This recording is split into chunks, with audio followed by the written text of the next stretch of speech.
2 Samuel 10. In the course of time, the king of the Ammonites died, and his son Hanun succeeded him as king. David thought, I will show kindness to Hanun, son of Nahash, just as his father showed kindness to me. So David sent a delegation to express his sympathy to Hanun concerning his father. When David's men came to the land of the Ammonites, the Ammonite commanders said to Hanun their lord, Do you think David is honoring your father by sending envoys to you to express sympathy? Hasn't David sent them to you only to explore the city and spy it out and overthrow it? So Hanun seized David's envoys, shaved off half of each man's beard, cut off their garments at the buttocks, and sent them away. When David was told about this, he sent messengers to meet the men, for they were greatly humiliated. The king said, Stay at Jericho till your beards have grown, and then come back.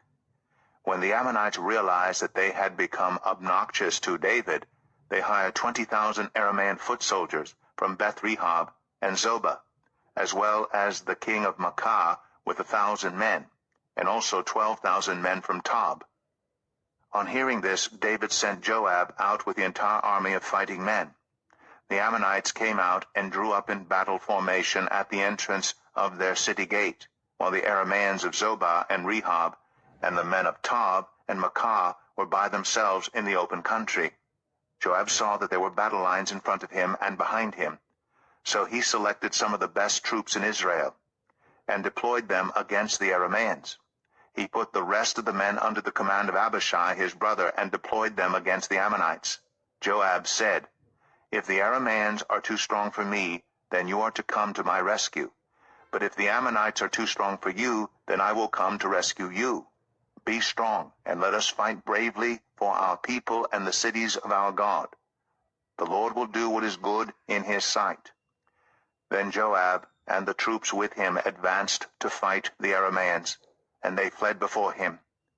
When the Ammonites realized that the Arameans were fleeing, they fled before Abishai and went inside the city. So Joab returned from fighting the Ammonites and came to Jerusalem. After the Arameans saw that they had been routed by Israel, they regrouped. Hadadezer had Arameans brought from beyond the Euphrates River.